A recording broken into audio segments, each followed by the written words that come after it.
Welcome back, everybody.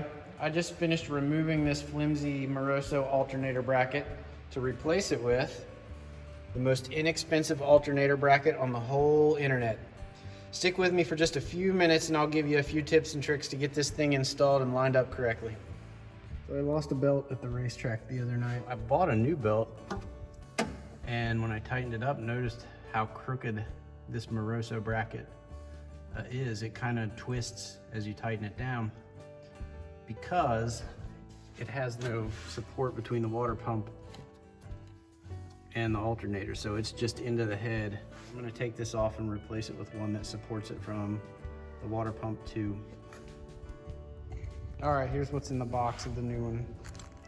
I've loosened the belt up just to give you an idea how much this deflects based on belt tension. Check this out. That's a lot, so yeah, things going in the garbage.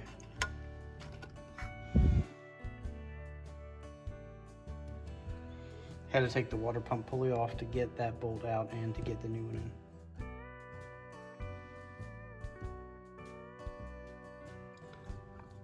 All right, so interesting feature, this is tightened down all the way and I still have slop.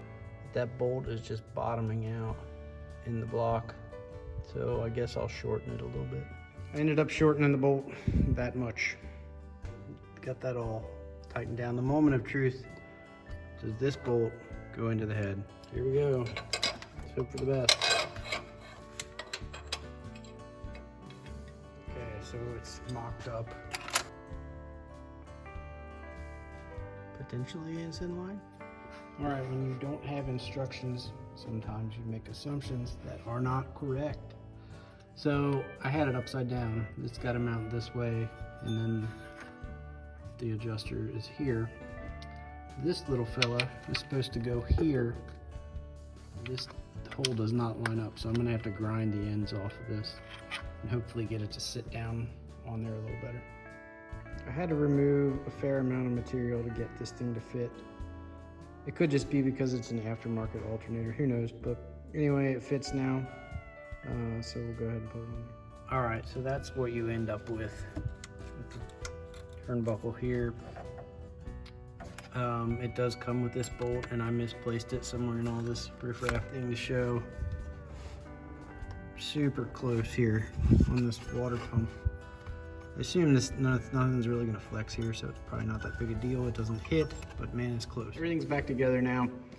To get my pulley alignment the way I wanted it, I needed to put about a 75 thousandths shim between the bracket and the alternator here, which in turn required me to take a little bit off this spacer back here. And I took a little too much, so I put a couple shims there to get that spacing back correct. Most of you will have enough alternator wiring to get where you need to go, I think, because this is pretty close to the stock location. I didn't have to lengthen anything. Up here, you potentially will need to grind the underside of this where it fits the contour of the alternator. Move some hose clamps around potentially where they tighten. Depending where your tightening part is, it may interfere with some of this stuff. Ended up with a 44.5-inch belt. You may be better with a 45. The 44.5 fits, but you kind of got to tug on it to get it on there to begin with. I'm happy with the alignment, and I'm gonna try to keep this camera still while I do this, but like it does not move, which is my main goal, and the alignment is pretty spot on with just a little tweaking. It's really inexpensive, especially compared to the Moroso. So I'll put a link to it below if you're interested in getting one of these. This one is 351 specific. They also make one for an 8.2 deck. Hopefully this was useful. If it was, please like and subscribe. I appreciate you guys watching. Thanks.